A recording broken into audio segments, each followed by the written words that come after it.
अगर आपके MRI report show करते हैं कि आपको मेनिस्कस रूट टेयर है, घुटने के मेनिस्कस में आपको रूट में इंजरी है, तो इसका क्या मतलब है और इसकी क्या ट्रीटमेंट्स है, आइए जानते हैं डॉक्टर प्रथमेश जैन से। तो सर, ये रूट टेयर ऑफ मेनिस्कस क्या चीज है? मेनिस्कस रूट टेयर का मतलब यह है कि मेनिस्कस अपनी रूट यानी कि अपनी जड़ से उखड़ गया है। जैसे कि एक पेड़ होता है और उसकी जड़ें होती हैं जो आपको धरती में पकड़े रखती हैं पेड़ को, ठीक उसी तरह मेनिस्कस रूट जो है वह मेनिस्कस को टिबिया के ऊपर, मतलब जो टांग की हड्डी है उसके ऊपर पकड़े रखता है।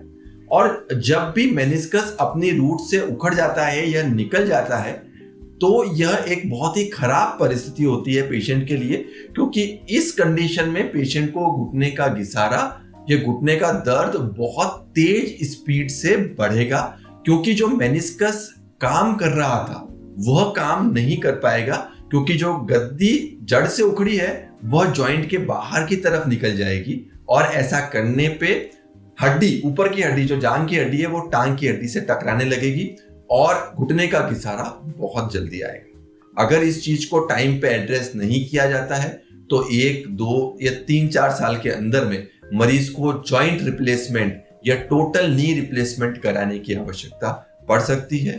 तो यह एक गंभीर समस्या है, इसको हल्के में नहीं लेना चाहिए। तो सर, अगर हम इंजरी की बात करें तो ये रूट टेयर होता कैसे है? रूट टेयर जो है गद्दी जड़ से उखड़ने के कारण होता है।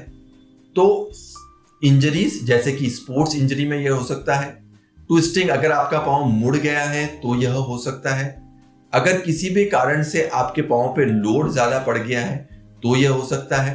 आमतौर पे हमने देखा है कि जो पेशेंट थोड़े से ओबीज या मोटापे के शिकार होते हैं उनमें ज्यादा होता है, लेडीज में पुरुषों की तुलना में ज्यादा होता है, और खास तौर पे जिन लोगों के पैर थोड़े तिरछे होते हैं जिसको वारस डिफॉर्मिटी बोलते हैं, पांव अंदर की तरफ मुड़े हुए होते हैं, उन मरीजों में भी रूट टेयर होने की संभावना अधिक होती है। और सर, ये इंजरी होने के बाद कितनी जल्दी इसे ट्रीट कर देना चाहिए? देखिए, मैं रूट टेयर को एक इमरजेंसी मानता हूं, क्योंकि अगर रूट टेयर को अगर हम निग्लेक्ट करते हैं, क्योंकि हमने कई पेशेंट्स ऐसे देखे हैं जिनको रूट टेयर की प्रॉब्लम हुई, हमने उनको आर्थ्रोस्कोपिक रूट टेयर एडवाइस किया, परंतु वो किसी और डॉक्टर्स के पास गए, उन्होंने उनको सर्जरी के लिए मना किया, पेशेंट फिजियोथेरेपी पे, एक्सरसाइज पे स्टार्ट हो गए और फिर हमारे पास 3 से 4 महीने के बाद आए और दुर्भाग्यवश 3 से 4 महीने में जो घुटने का घिसारा है वो इतना बढ़ गया कि उस समय पे अगर हम रूट रिपेयर कर भी दें पेशेंट को तो हम उतना अच्छा उनको रिजल्ट नहीं दे पाएंगे। तो यह, मैं अपनी भाषा में इसको एक आर्थ्रोस्कोपिक इमरजेंसी मानता हूं। अगर इसको आप डिले करते हो तो आप अपने घुटने के साथ अन्याय कर रहे हो और घुटने के अंदर दर्द, घिसारा आगे के टाइम में बढ़ने ही वाला है, ये आप मान के चलिए, क्योंकि यह अगर आप स्टडीज देखेंगे, लिटरेचर देखेंगे तो इस पे अथाह लिटरेचर आ गया है कि अगर आपका मेनिस्कस रूट टेयर है तो that is equivalent to a complete meniscectomy. इसका मतलब यह है कि आपकी गद्दी को काट के निकाल दिया गया है, उसके बराबर है। इसका मतलब यह है कि आपके घुटने के अंदर घिसारा बहुत ही तेज स्पीड से भविष्य में बढ़ेगा और अगर आप इसको रूट टेयर को सही समय पे एड्रेस नहीं कर रहे हो तो आप अपने घुटने के साथ अन्याय कर रहे हो। आगे चल के आपका घुटना आपको डेफिनेटली तकलीफ देने वाला है। तो सर, अगर मेनिसेक्टोमी की बात ना करके रूट को रिपेयर करने की बात करें तो रूट में कितने तरह के रिपेयर्स हो सकते हैं? क्योंकि सर, बहुत सुना है कि जो पोर्शन तकलीफ दे रहा है उसे ट्रिम कर देते हैं। yes. तो उससे भी घिसारा तो बढ़ता ही। दुर्भाग्यवश आज के जमाने में मेडिकल साइंस और टेक्नोलॉजी एडवांस होने के बावजूद भी हम कई मरीज देखते हैं जिनमें मेनिस्कस रूट में मेनिसेक्टमी की सर्जरी या तो एडवाइस की जाती है या एक्चुअली परफॉर्म भी की जाती है।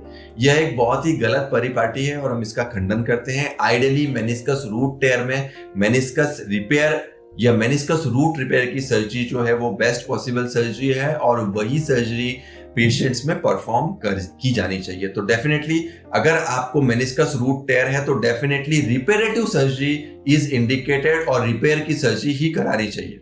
अब इसमें हमारे पास कई सारे ऑप्शंस है कि कौन सी सर्जरी है और कौन सी सर्जरी करानी चाहिए, किस सर्जरी का अच्छा, उसके ऊपर हम पेशेंट्स के साथ डिस्कस कर सकते हैं। परंतु मेनिस्कस रूट अगर टेयर है तो रिपेयर की सर्जरी अत्यावश्यक है और अगर आप ये नहीं करा रहे हैं तो आप अपने घुटने के साथ अन्याय कर रहे हैं, वो गलत है। तो मतलब सर, रूट रिपेयर करेंगे तो घिसारे को भी डिले कर पाएंगे और रिप्लेसमेंट को भी डिले कर पाएंगे। बिल्कुल। ओके। और सर सिम्टोमेटिक रिलीफ तो रहेगा ही रहेगा, बट सर आप जो रिपेयर्स बता रहे हैं वो कौन से बेस्ट रिपेयर्स, और मेनिस्कस हमेशा रिपेयरेबल ही रहता है? जी हाँ, मेनिस्कस रूट कभी भी आपकी फटी हुई आती है तो डेफिनेटली हमें मेनिस्कस रूट रिपेयर की तरफ जाना चाहिए। अब इसमें कई सारे टेक्निकल वेरिएशंस हैं जो सर्जन अपनी इच्छा के अनुसार परफॉर्म कर सकता है, और यह सर्जन की इच्छा होती है, सर्जन का जो ट्रेनिंग होता है उसके ऊपर बेस्ड होता है कि वो किस तरह की सर्जरी इंडिकेट करता है। क्योंकि आज हम बैठे हैं और इस विषय को डिटेल में लेके बात कर रहे हैं, तो हम सारी ही टेक्निक्स के बारे में डिटेल में आपके साथ चर्चा करेंगे। मेनिस्कस रूट रिपेयर की कई सारी टेक्निक्स हैं जो डिस्क्राइब हैं, और कई सारे प्रोसीजर्स हैं जो हम करते हैं। जो सबसे पुराना हिस्टोरिकल प्रोसीजर है वो मेनिस्कस ट्रांसटिबियल रिपेयर है। इसके अंदर जो है मेनिस्कस के अंदर से टाके लिए जाते हैं, एक टनल बनाई जाती है और नीचे की तरफ उसको एक बटन के साथ या एक स्क्रू के साथ बांध दिया जाता है। यह एक हिस्टोरिकली प्रूवन प्रोसीजर है, पुराना प्रोसीजर है, और कई सारे सीनियर सर्जन्स ने इसको रिकमेंड किया है। यह एक अच्छा प्रोसीजर है। हमारे इस प्रोसीजर के साथ कोई प्रॉब्लम नहीं है, परंतु हम जो प्रोसीजर्स परफॉर्म करते हैं वह इससे एक एडवांस लेवल की प्रोसीजर है। तो इस रूट रिपेयर के ऊपर, ट्रांसटिबियल रूट रिपेयर के ऊपर हमने एक प्रोसीजर डेवलप किया है जिसको रूट फिक्स टेक्निक बोलते हैं। इसमें एक स्पेशल एंकर है जिसको रूट फिक्स एंकर बोलते हैं, और रूट फिक्स एंकर के माध्यम से हम जो गद्दी फट गई है उसको अपनी जगह पे रिपेयर करते हैं। तो रूट मतलब गद्दी की जड़, तो जहां पे जड़ होती है वहीं पर हम एक स्पेशल एंकर डाल देते हैं जो है रेट्रोग्रेड टेक्निक से हम डालते हैं।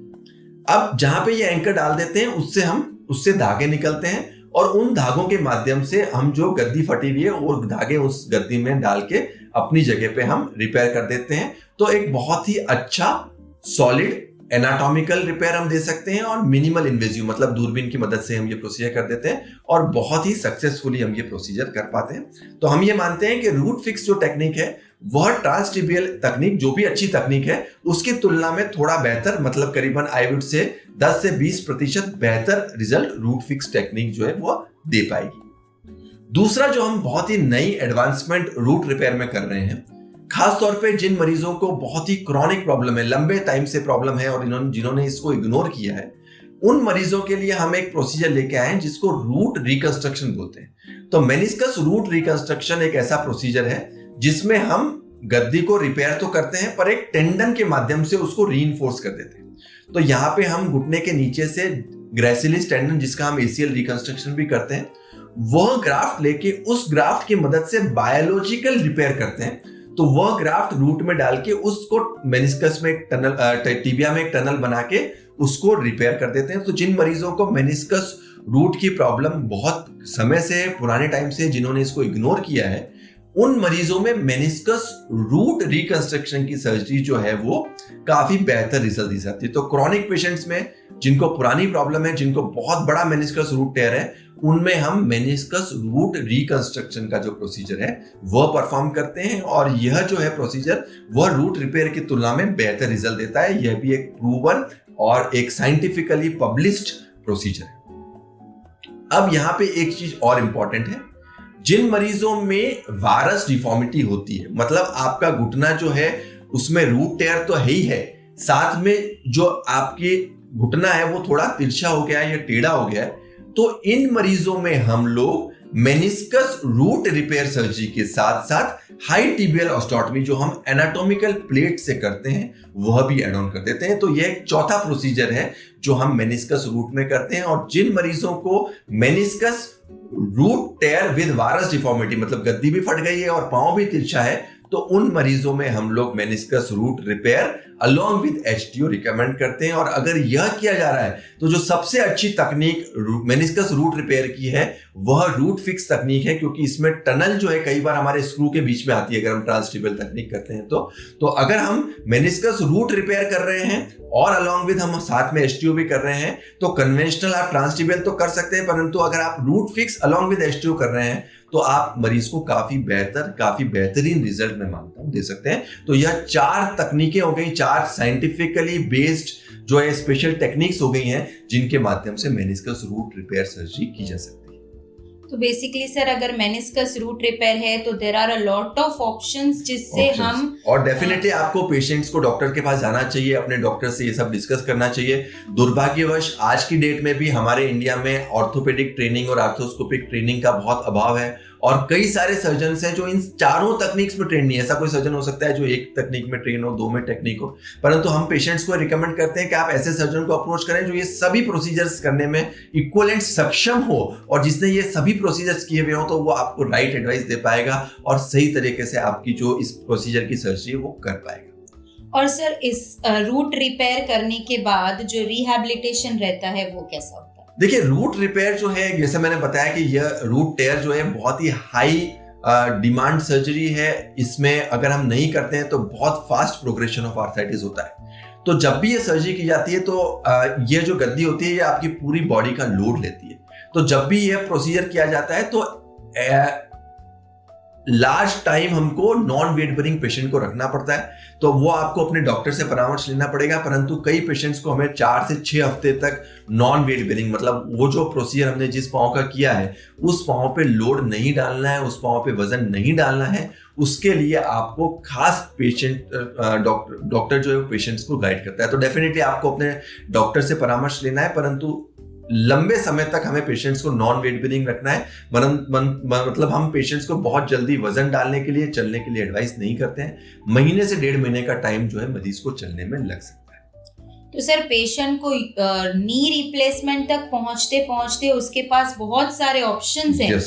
रूट टेयर होने के बाद या वायरस डिफॉर्मिटी होने के बाद, आर्थराइटिस होने के बाद अगर आपको पता हो तो हम भारतीय सरकार ने एक्चुअली नी रिप्लेसमेंट सर्जरी 60 वर्ष से उम्र की कम उम्र में बैन कर दी है आयुष्मान योजना में। तो यह भी, इसका रीजन यही है कि अगर नी रिप्लेसमेंट सर्जरी, कई पेशेंट्स हमारे पास आते हैं जो नी रिप्लेसमेंट किया है और उसके बाद दुखी हैं, और हमने ये देखा है कि वो ज्यादा वही पेशेंट होते हैं जो यंग होते हैं। अगर आपने ज्यादा उम्र में रिप्लेसमेंट किया तो वो हैप्पी हो जाते हैं क्योंकि वो उनकी उम्र हो गई है, उनको ज्यादा काम करना है। परंतु अगर फिजिकली एक्टिव पेशेंट, कम उम्र के पेशेंट में हम नी रिप्लेसमेंट करते हैं तो अनसेटिस्फाइड पेशेंट ज्यादा होते हैं। तो गवर्नमेंट के भी ये डायरेक्शन है और हम भी इस साइंटिफिक फिलॉसफी मानते हैं कि 60 वर्ष से कम की अगर आपकी एज है तो आपको joint replacement, total knee replacement की तरफ नहीं जाके घुटने को बचाने की जो स्पेक्ट्रम ऑफ सर्जरीज आ गई है उसकी तरफ हमको फोकस करना चाहिए।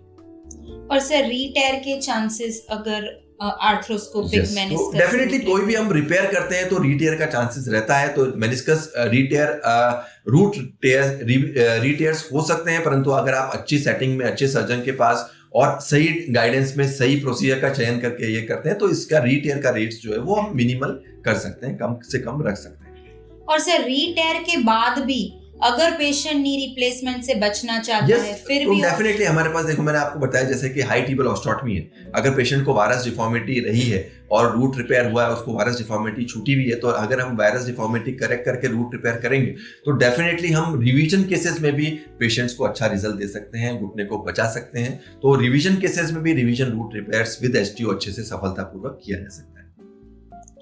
तो सर लास्ट क्वेश्चन, ये जो हाई टिबियल ऑस्टियोटॉमी होती है उसमें जो प्लेट यूज होती है उसका मटेरियल और वो आगे जाके क्या निकालनी? देखिए, हम लोग जो नॉर्मली रिकमेंड करते हैं वो एनाटॉमिकल टाइटेनियम प्लेट्स रिकमेंड करते हैं। कई सारी जो इम्प्लांट कंपनीज ऐसी आ गई हैं जिन्होंने ये प्लेट बनाई है और इन प्लेट्स के माध्यम से हम ये प्रोसीजर जो है बहुत सफलतापूर्वक कर सकते हैं। तो कई सारी कंपनीज हैं जिनका ये प्लेट आता है और जिसके द्वारा ये प्रोसीजर सफलतापूर्वक किया जा सकता है। ओके तो दोस्तों, अगर आपके MRI रिपोर्ट्स जो हैं if they are showing meniscus root tear, तो आपके पास बहुत सारे ऑप्शंस हैं रिप्लेसमेंट से बचने के लिए, आपकी आर्थराइटिक चेंजेस से बचने के लिए, आपकी डिफॉर्मिटी से बचने के लिए। तो आप ऐसे सर्जन से संपर्क करें जिनका एक्सपीरियंस वास्ट है, जिनके पास बहुत सारे सर्जरीज करने का एक्सपीरियंस है और जो आपको अच्छे से गाइड कर सकें कि एग्जैक्टली आपको कौन सी सर्जरी की जरूरत है। और यह एक नई टेक्नोलॉजी है, तो कई बार ऐसा होता है कि जो सीनियर सर्जन्स होते हैं, जो बहुत ही एजेड सर्जन्स होते हैं, वो भी इसके बारे में उतने से अवेयर नहीं होते हैं। यह नई टेक्नोलॉजी है। जो टेक्निकली साउंड सर्जन है, जो टेक्निकली अवेयर है और रिसेंट एडवांसेस में जिन्होंने ज्यादा काम किया हुआ है, वह आपको बेहतर गाइडेंस इस तरह के प्रोसीजर्स में दे पाएंगे। तो दोस्तों, ये जानकारी आपके लिए हेल्पफुल रहेगी। MRI रिपोर्ट्स आप अपने नीचे दिए गए नंबर पे भेज सकते हैं। Thank you very much.